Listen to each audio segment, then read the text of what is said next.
Kurang tahu dokter, mohon maaf nih. Ya.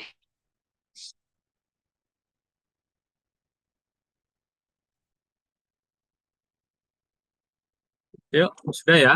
Sudah saya screen ya. Bismillahirrahmanirrahim. Assalamualaikum warahmatullahi wabarakatuh. Alhamdulillah. Mohon maaf, saya masih ada kegiatan tadi. Jadi kita mulai ya. Eh, jadi untuk pada siang hari ini kita membahas masalah eh, dermatitis. Kalau kita mengacu pada definisi, derma itu kulit, tis itu adalah sebuah peradangan. Nah, slide berikutnya ada nggak? Jadi eh, dermatitis itu adalah suatu bentuk peradangan pada kulit yang ditandai dengan kalau radang itu ada 5 tanda utama ya. Kalor, pupor, kemudian fungsiolesi atau perubahan fungsi, eh, perubahan warna. Nah, tanda peradangan itu ada kurang lebih tadi itu. Jadi perubahan fungsi atau nyeri itu dari rasa gatal. Nah, dengan lesi yang polimorf, ini jadi khasnya polimorf. Polimorf itu adalah campuran dari lesi akut dan lesi kronis. Lesi akut itu kalau wujud kelainan kulit itu dari eritem, squama, vesikel, pustur itu lesi akut.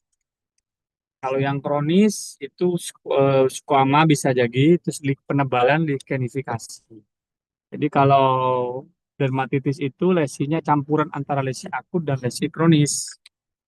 Itu ya. Nama lainnya eksim. Slide ini ya. Jadi yang atas dari squama itu adalah peralihan, di atas squama itu lesi akut, di bawah squama itu adalah lesi kronis. Slide berikutnya, nggak ada gambar ya. Bisa minta tolong nggak operator, carikan gambar saya histopatologi kulit di di mana? Di online. Ada operatornya enggak? Ada Ya, dokter. tolong carikan ya. Di image di Google itu histopatologi kulit nanti di-share di situ.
Ya,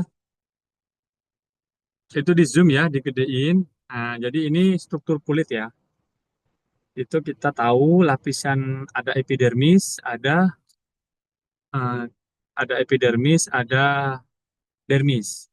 Epidermis itu dari atas itu ya, satu sampai itu corneum, stratum corneum itu paling atas itu ya. Terus ada spinosum, ada lucidum, ada granulosum di bawah itu. Nah, dermal papilla itu termasuk lapisan dermis. Nah, di situ sudah mulai banyak pembuluh darah-pembuluh darah. Nah, ini ya. Jadi yang kulit ari itu epidermis, yang kulit putih itu dermis. Di bawah dermis itu kelenjar-kelenjar, ada folikel rambut, ada lemak di situ, jaringan lemak, ada kelenjar otot-otot fili-fili atau bulu-bulu di kulit itu. Jadi itu ya. Jadi melangkahnya di sini, apa yang disebut dengan dermatitis?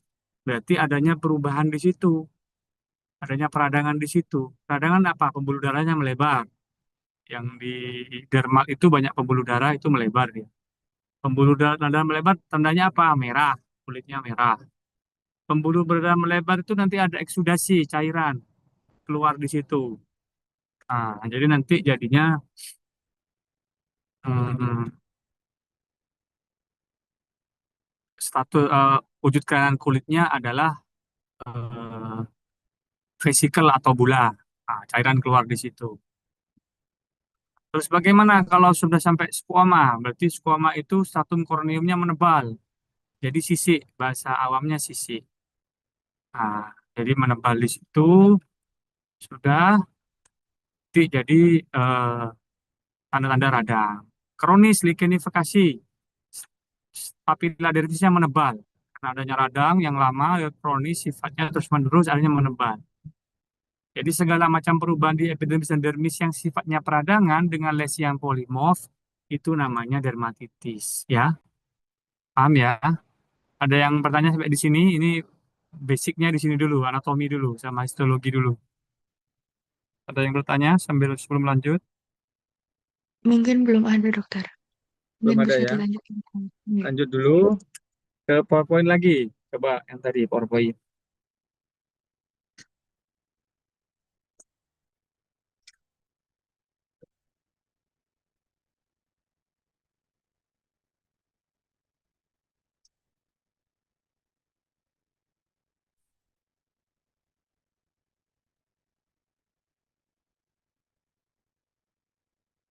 Ini derma dermatitis ya. Berdasarkan penyebab kita bedakan yang eksogen dan endogen. Kalau eksogen itu berarti ada barang di luar yang menyebabkan iritasi, yang menyebabkan peradangan. Bisa dimasuk kontak iritan, kontak alergi, di foto kontak itu karena paparan matahari, dermatitis kena infeksi, dermatofit, dermatofit itu ada jamur di situ, dan dermatitis pasca trauma. Yang endogen karena faktor-faktor internal ada atopik, seboroik, mularis, dan lain-lain itu. Slide berikutnya, ini ya yang menjadi tolak ukur teman-teman adalah penguasaan di sini, yang 4A. Baik 3A.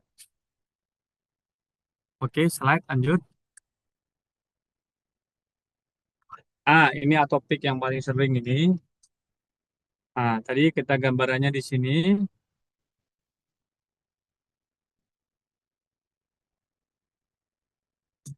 Gambarannya di sini adanya rasa gatal, adanya reaksi imun di situ, dan lain-lain. Itu namanya herpes atopik. Caranya ini bagaimana mendiagnosanya, Dok? Itu ada kriteria, kita bisa pakai beberapa kriteria. Salah satunya kriteria Hanifin and Slatska. Tuh, slide berikutnya coba.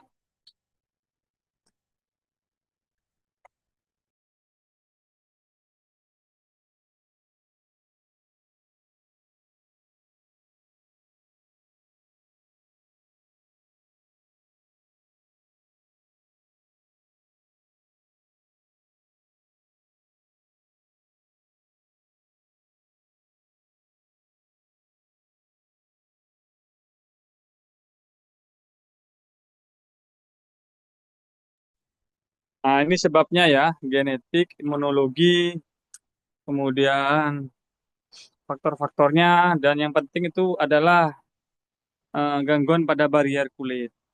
Begitu ya. Slide berikutnya, ini ya, genetiknya. Terus slide berikutnya, nanti tinggal dibaca aja. Saya poin-poinnya aja nanti. Terus, terus, terus.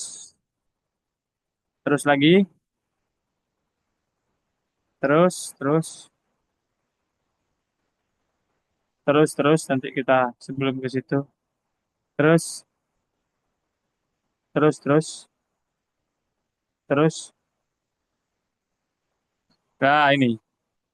Terus lagi. Oh, sebelumnya. Mpun nang top. Telepon lagi, Pi. Aku lagi anu.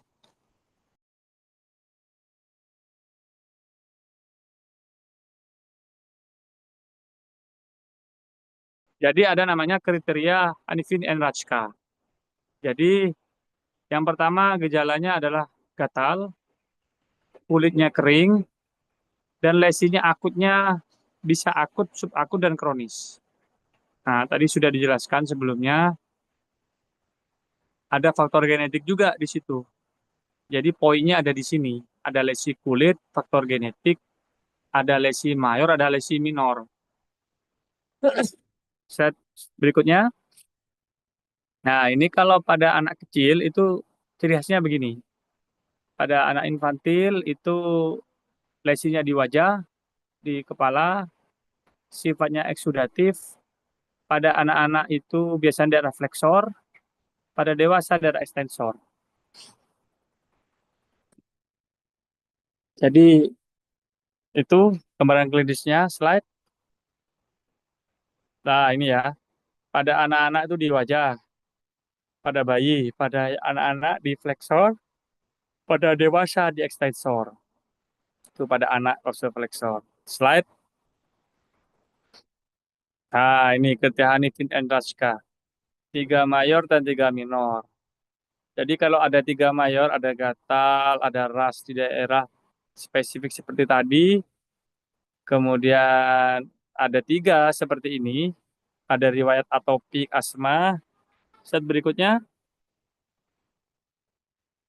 nah ini minornya, ada kulit kering, lipatan Denny Morgan, pityriasis alba, dan lain-lain.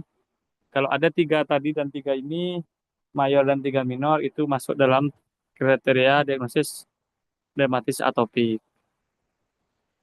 Ada pertanyaan di sini sebelum lanjut ke penyakit lain? Jadi prinsipnya tadi di histologi itu ya, prosesnya. Nah, sekarang kita masuk ke lokasi kulitnya. Jadi ini differential diagnosisnya.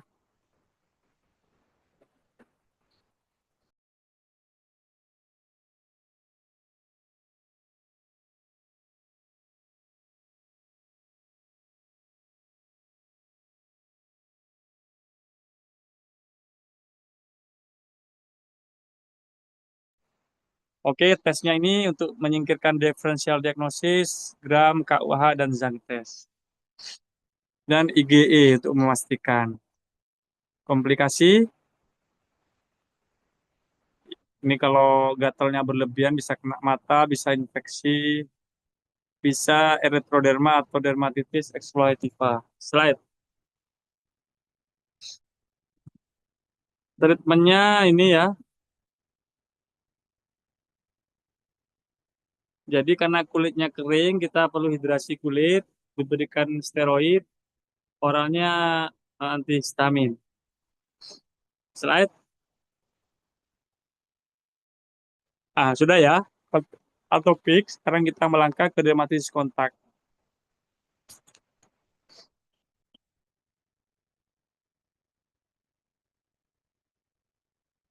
Dermatitis kontak,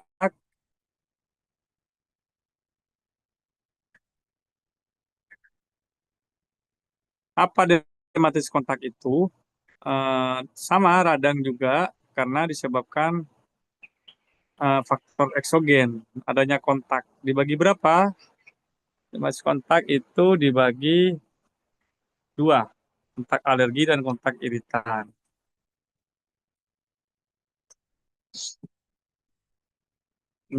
Ada yang namanya fototoksik, itu kena matahari. Apa bedanya iritan dan alergi?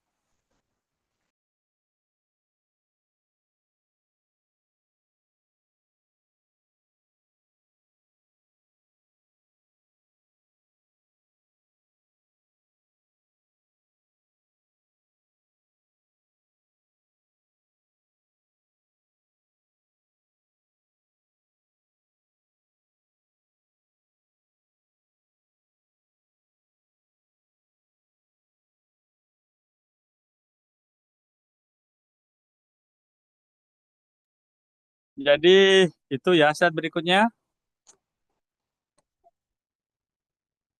kontak alergi ini karena gangguan imun tipe 4. Jadi adik-adik juga harus tahu tipe 1 apa, tipe 2 apa, tipe 3 apa, tipe 4 apa. Slide tipe 4 itu ada dua kejadian di situ, sensitasi dulu dan elisitasi. Sensitasi ini perkenalan dulu, misalnya alergi apa, jam tangan, karet. Awal-awal make mungkin nggak ada masalah. Pemakaian kedua, ketiga, keempat, kelima, dia elisitasi jadi lebih parah. Begitu. Jadi proses imun itu didrematis kontak alergi. Oke, set berikutnya ini anamnesanya.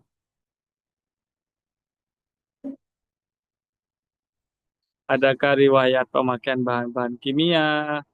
Adakah faktor orang tua? Ada eh, riwayat pengobatan begitu. Terus slide berikutnya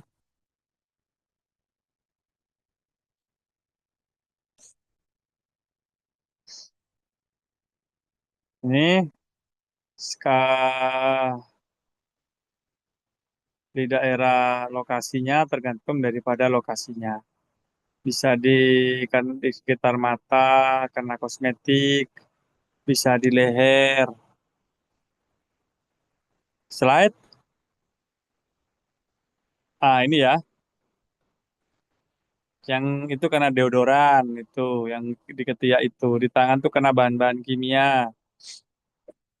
Yang di mata itu kena kosmetik juga bisa. Yang di tangan, punggung tangan tuh kena pemakaian bahan-bahan yang menimbulkan kontak alergi. Slide. Nah, tesnya kalau kontak alergi ini pakai patch test namanya. Apa ya? Ini untuk membedakan dermatitis kontak alergi sama dermatitis kontak iritan. Gitu ya. Slide. Nah, jadi saya lagi tak jelaskan nanti. Slide lagi. Nah, ini loh. Ini namanya patch test. Jadi ada namanya chamber. Chamber itu yang kayak kotak itu loh. Yang kayak bungkus tablet yang ditempel itu namanya chamber. Ya, itu di badan kita kasih tanda dulu. Nah, di chamber itu diisi mana yang menyebabkan misalnya alergennya apa? Karet, logam, itu diisi di situ. Sudah diisi kita tempel di situ, di punggung itu kita nilai di hari ke-3 dan 7. Hari pertama kita nilai hari ke-3 dan hari ke-7. Kalau dia dermatitis kontak alergi itu semakin parah. Misalnya hari pertama merah, hari ketiganya jadi vesikel, hari ketujuhnya jadi bulah. Oke,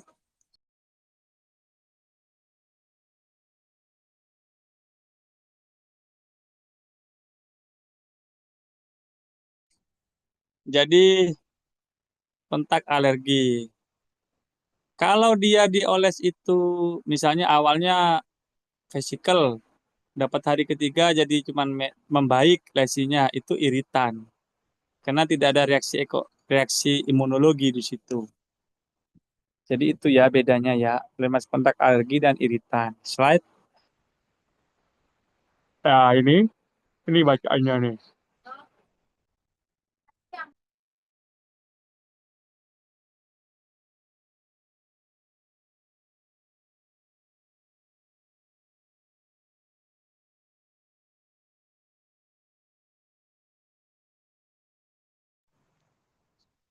Jadi itu ya, gambaran reaksinya. Jadi kita kenilai hari 1, ke-3, dan ke-7. Slide. Oke, TD-nya itu set lagi. Terapinya hampir sama ya, antihistamin, Kemudian disesuaikan dengan lesi kulitnya. Bisa pakai steroid topikal. Slide.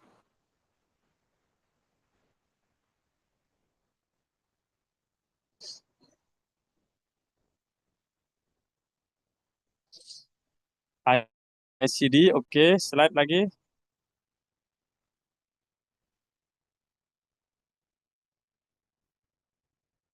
Ini dermatitis kontak iritan, ya.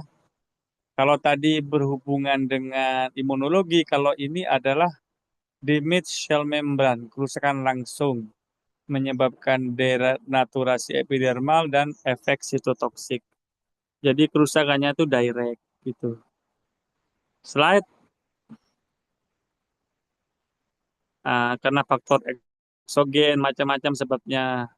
Karena mechanical faktor juga bisa, karena lingkungan juga bisa, dan sebab lainnya. Slide berikutnya. Sama ya, ada faktor genetik, usia, dan lokasinya ditentukan oleh faktor iritannya. Slide.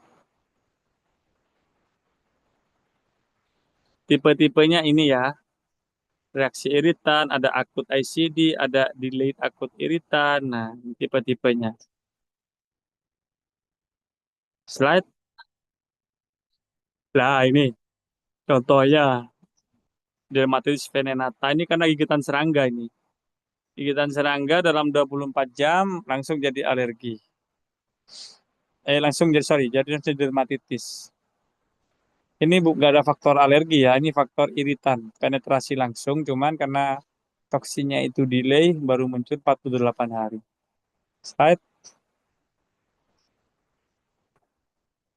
Kronik kumula ini tipe-tipenya ya, kumulatif ICD, ada non-erythema ICD, dan lain-lain. Slide.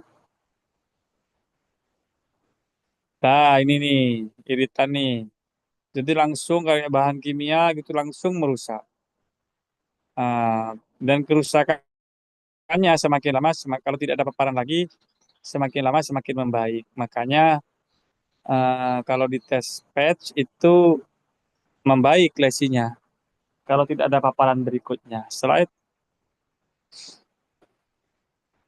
Nah, ini yang kumulatif. Paparan terus-menerus menyebabkan peningkatan. Terus slide. Nah, ini yang kumulatif, iritan kontak. Slide lagi. Nah, ini contoh-contohnya ya. Kena bahan kimia, lesinya langsung parah di awal biasanya. Kalau tadi yang alergi, perlahan lesinya. Slide. Ya, itu contoh-contohnya ya. Slide berikutnya. Slide berikutnya.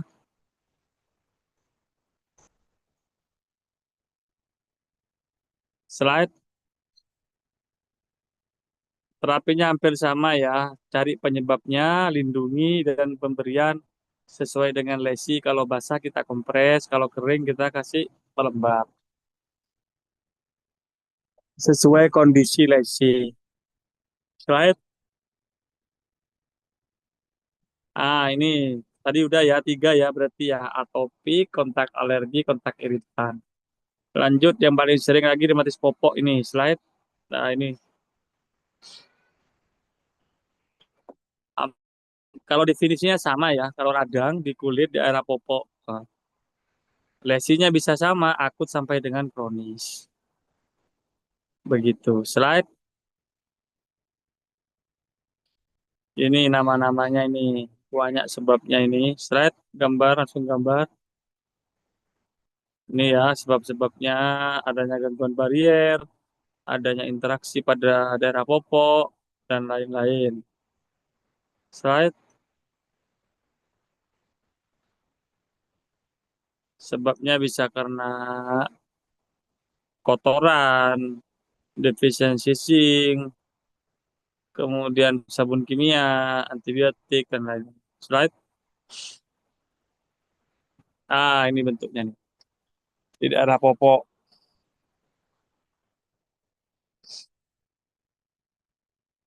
Slide. Lah ini karena kandida, ada lesi apa namanya satelit.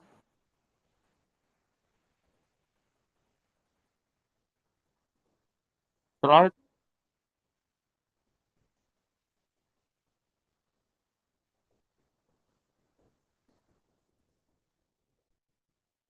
ya ini nanti baca sendirilah. Dicek KUH-nya, dicek ada diare apa enggak, ada kalau ada kandida berarti karena diare, karena jamur. Kalau ada diare berarti dia dicek serum sinknya. Kalau serum sinknya turun berarti akrodermatitis. Kalau ada hemoragiknya berarti penyakit bladder. Kemudian kalau tidak ada pink rash enggak? Kalau ada iritan dermatitis karena gesekan. Ya, gitu ya. Itu cara mendiagnosisnya. Slide. Pelaksanaannya ini ya, jadi harus kering, kasih barrier, dibersihkan dan ganti popok. Slide. Oke, lanjut ke numularis. Ini sama, hampir sama. Adanya lesi berbentuk koin. Pendeteksinya pria, usianya di atas 50. Slide. Oh. Etiologi pastinya tidak diketahui. Slide. Findingnya ini. Adanya coin shape lesion plaque dengan batas tegas. Slide. Lah, itu, betul itu. Bundar, lokasinya di daerah tungkai, di positif itu.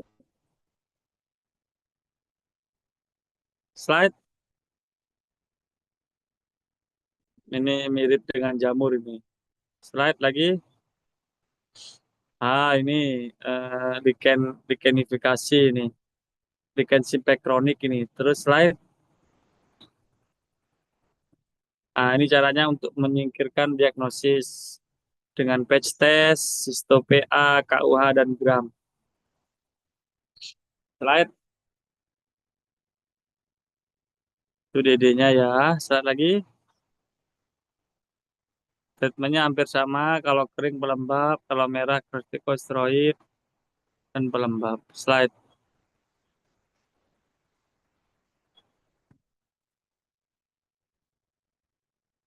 Ini ya, neurodermatitis. Eh, namanya lichen simplex kronik. Ini ini penyakit alergi yang lain ya. Tadi nemularis, sekarang ini kreasinya kering karena garuk gatal pada dewasa. Slide. Rabbing and scratching, jadi gatal garuk yang terus menerus. Bisa faktor ini psikologisnya tinggi tinggi biasanya. Slide. Ini gatal yang terus menerus, akhirnya kulitnya kering, menebal, ligenifikasi, hiperpigmentasi. Slide berikutnya. Nah ini, itu ligenifikasi itu. Garis kulitnya tampak jelas. Slide. Nah itu di tangan. Slide lagi. Hampir sama ya untuk menyingkirkan diagnosis. Terus slide lagi. Hampir sama treatmentnya antihistamin, steroid, kalau kering dikasih pelembab, kalau basah. Ini nggak basah resinya kalau di Ken ini cenderung kering resinya. Slide. Saya kira udah ya. Mungkin ada pertanyaan. Baik, dari teman-teman, apakah ada yang ingin ditanyakan kepada dokter? Nanti kalau malu bisa WA.